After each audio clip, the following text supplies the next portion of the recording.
Lost, now found on this Sonic Obsession.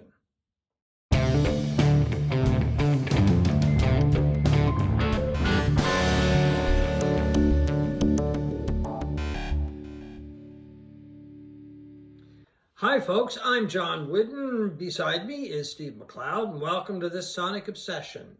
Today, Lost, Now Found, a regular feature where we dig out albums that we haven't listened to in a while, maybe albums nobody else has listened to in a while, or for that matter, ever, and just to put the spotlight on them for a few minutes. So I'm going to turn it over to Steve to get the ball rolling. Yeah, my choice this time is Rough Mix by Pete Townshend and Ronnie Lane. It came out in 1977.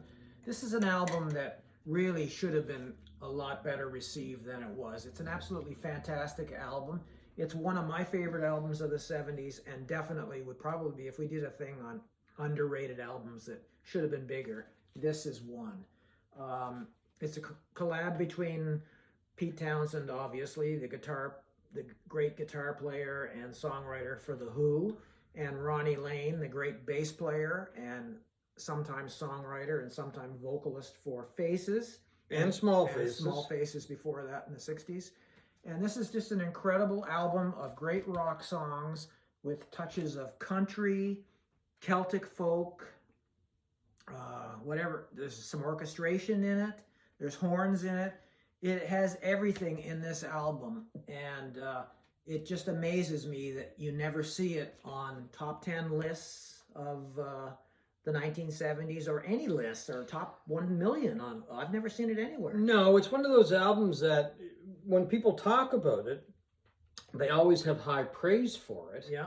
But if you mention it to somebody, chances are they've never heard tell of it, Yeah. Or totally forgot about it. But unfortunately, Ronnie Lane is one of those guys that a lot of people have forgotten about. And of course, Townshend is still working as far as that is concerned. And he's such a dominant figure in rock and roll. I don't think anybody will ever forget him. So it really was a blending of two very talented men, one very well known, one not so well known. And it is, I totally agree. It's a great album, really good album. And it's an album that when I first heard, this collaboration between Townshend and Ronnie Lane, I thought that was an odd pairing, and I didn't really know a hell of a lot about Ronnie Lane when this came out in 1977.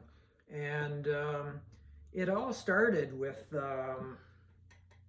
Ronnie Lane going to Townshend and asking if he wanted to collaborate on songwriters. They were old friends, both with top British bands in the 1960s and into the 70s. And Townshend, who is not known for collaborating with anybody musically, he's a songwriter and all that. Yeah, I mean, he would write the Who stuff, and then a lot of times he would demo the stuff and the songs, take them to the rest of the guys in the band, the Who, and then they would record them. Yeah. And Townshend didn't really want anything to do with it. And so apparently Ronnie Lane was having money problems at the time, and he had it right up until his death in 1991 of multiple sclerosis. He wasn't able to tour later in life and do anything really, so there were a lot of benefit concerts for him later in life when the disease became known. Anyway, at some point he went to Townshend again and asked if he could loan him some money so he could get through this particularly rough time, and Townshend said, well, rather than that, why don't we collaborate on an album and you'll get some revenues from this. The irony is, of course, it wasn't that successful an album. It peaked at 44 in England and only 45 in America in the Billboard Top 200. But if you haven't heard it, it is just an absolutely incredible album. 5 of the songs were written by Townshend, and I really think some of the nicest stuff he did in the latter half of the 70s is on this album.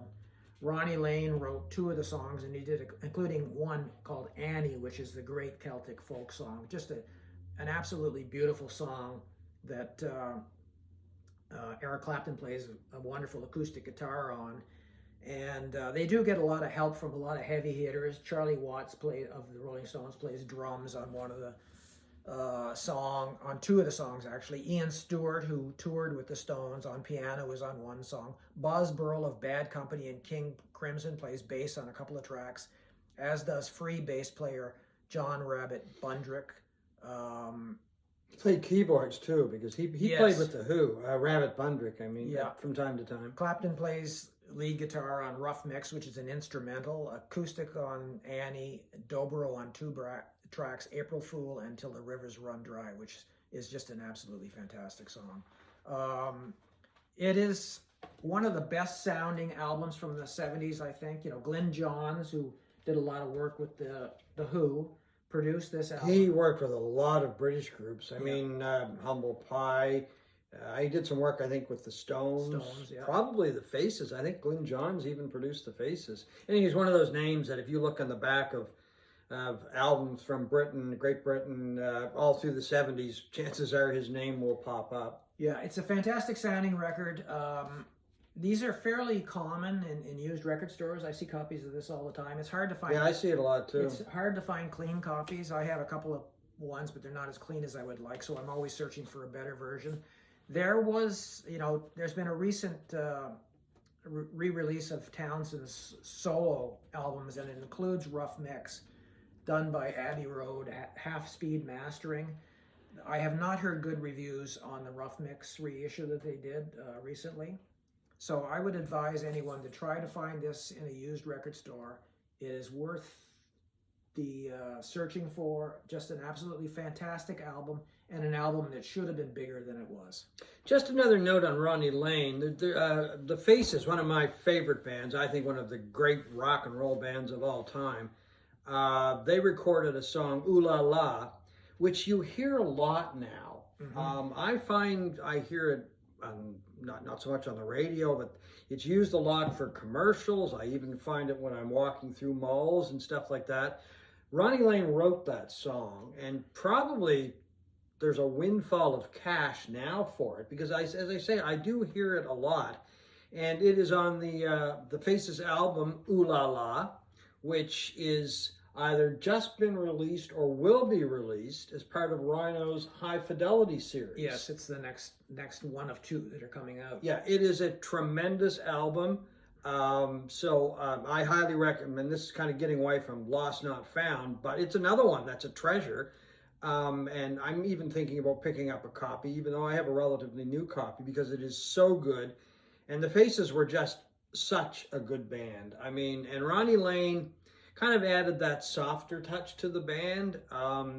Rod Stewart was the guy out front. Rod Stewart really, for the most part, got most of the attention. Ronnie Wood got a lot as well. But Ronnie Lane wrote some tremendous songs, and Ooh La La is one of those songs. Just a beautiful, beautiful song. I just want to add one more thing.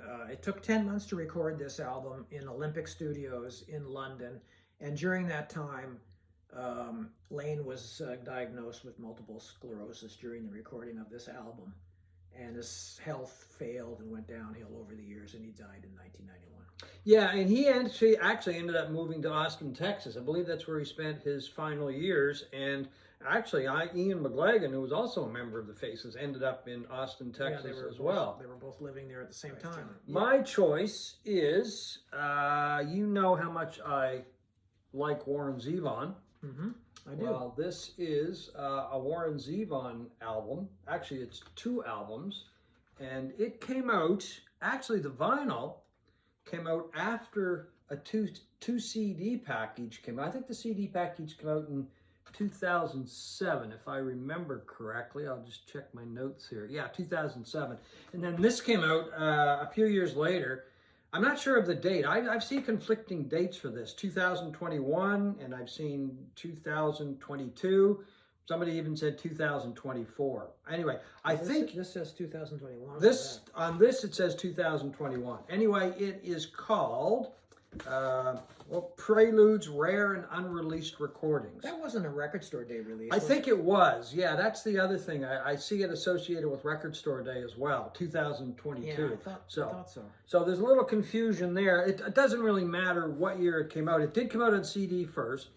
It's out now. I'm not sure if it's still available. I have seen it from time to time in various record stores. I don't know if they're pressing any new copies or whatever, but it is just a great album. It has got Warren Zevon doing demos, basically. Now, some of these demos ended up on other records over the years, but some didn't. Some were never released, or they remained unreleased songs. And those include Empty Hearted Town, Going All the Way, Steady Rain, Stop Rainin' Lord, which is a really interesting song. It sounds like like an old country song mixed with a little bit of gospel, mixed with a little bit of folk. Not something you would associate with Warren Zevon. And the other one that really kind of stood out for me was Studebaker, which is about the Studebaker, the car. Remember the Studebaker? Yeah. Well, there's not that many songs written about cars, or cars that no longer exist anymore. Anyway, it is a great tune as well. But also on the album, you're going to find some stuff that did come out released later on. Now, these tracks were all recorded before 1976. And Warren Zevon did have an album that came out before 76 called Wanted Dead or Alive. I don't really like the album, never have. And then his solo, not debut, but the second solo album, just called Warren Zevon, came out in 76. All of these tracks on this album were recorded before 1976. And some of the ones that did show up later were Werewolves of London, of course, The French Inhaler, Poor, Poor, Pitiful Me, Accidentally Like a Martyr, Carmelita. I also should mention that he does a great version on this album of the Steve Winwood song Back in the High Life. So are these all on piano, or mostly? That's the interesting thing on this album. And I've got a quote from his son, because his son found all of this material after Zevon had died. He went looking, there's a beautiful booklet with the album as well. Give you a quick look at it as well. And this comes with the CD version as well. But after Warren Zevon passed away in 2003, I believe, it was shortly after, it was like 2 weeks after his final album, The Wind, came out, his son, Jordan, went to his storage area that Zevon had and started going through some of the stuff that was there. And this is a quote from the booklet from his son, Jordan. There was a box that sent a jolt of electricity through my spine. It contained dozens of reel-to-reel tapes, as well as a huge stack of acetates and test pressings. I read some of the titles: The Rosaria Rita Beach Cafe, Steady Rain, Empty Heart. So over the next month, I went through them and was constantly blown away by these incredible demo recordings. So this is the interesting thing. There were no recording dates, locations, or personnel listed. So you don't have any idea who played on these. And to him, as he said, it only served to make it more mysterious. Because over the years, Zevon, he had a lot of really good musicians played on his albums. Mm-hmm. I mean, and a very diverse group of musicians. Yep. Waddy Wachtel was one of his colleagues, collaborators on many albums. Neil Young played with Warren Zevon. The Heartbreakers, members of the Heartbreakers, members of Fleetwood Mac. David Lindley must have played on some of his. David Lindley. And one of the most interesting people who played with Zevon was David Gilmour. He played on a track on Transverse City. So my point is that he had a lot of excellent musicians play with him over the years, but on these tracks, nobody knows who was playing. So I don't know if he brought people in, if he played all of the instruments or whatever. Anyway, they're very rough, as you can imagine, and probably not everybody's cup of tea. I just really like listening to these early versions of songs that I know and songs that I'd never heard before. It's just a really fun listen. And Jordan went on to say, one of the first things that I learned as a musician, and this is Jordan talking, is that if you want to break new ground, you have to break the rules. Coltrane found notes that we didn't know existed. George Martin and the Beatles lifted pop music into the world of orchestration and imagination. Hendrix played the guitar like it had never been heard. They broke the rules and expanded the format. I always saw my dad in the same light. Although he fit neatly into the category of California mid-70s singer-songwriter, there was always something different about his style. It pushed the envelope. It didn't quite fit in the norm, and it broke the rules. I think that's a pretty good way to sum up Warren Zevon's career. He never really did fit in. That's probably why he didn't get the huge success I think he deserved. But anyway, there's another quote in here I want to read, actually a couple, from people that either really respected him or worked with him. John Landau, who was a writer for Rolling Stone and of course the manager of Bruce Springsteen, said of Zevon, "For most genuinely great artists, it's a lifetime endeavor. They're at it forever. Warren was like that too, but with him, what was unusual was his level of perseverance mixed with the level of adversity he created for himself. It's a fascinating conversation." And Springsteen, who also worked with Zevon, said of him, he had the cynical edge, which was really not a part of what was coming out of California at the time. Outside of the songs being great, he was just an interesting character. Of that, I wholeheartedly agree. So this album really does fit the definition of lost now found, doesn't it? Well, in a sense, yes, because his son found all of these tracks. Nobody knows who was playing on them. I mean, they may have found out since, people may have come forward, but I'm relying on the liner notes and, of course, the booklet. A lot of those quotes, I gather, are from a book that his wife, ex-wife, I guess they were separated at the time that he died, Crystal Zevon wrote, which, if you're interested in the life and times of Warren Zevon, you really should pick it up. And it is called I'll Sleep When I'm Dead. And there it is right there. It's a tremendous book. There have been a few written about Zevon. That is definitely one of my favorites. But this album, I think it's a real treasure. Preludes, Rare and Unreleased Recordings by Warren Zevon. And I'm going to leave you with just a quote from Mr. Zevon. And he was talking, there's an interview on the album from an interview that he did. I can't remember the guy's name. It doesn't really matter.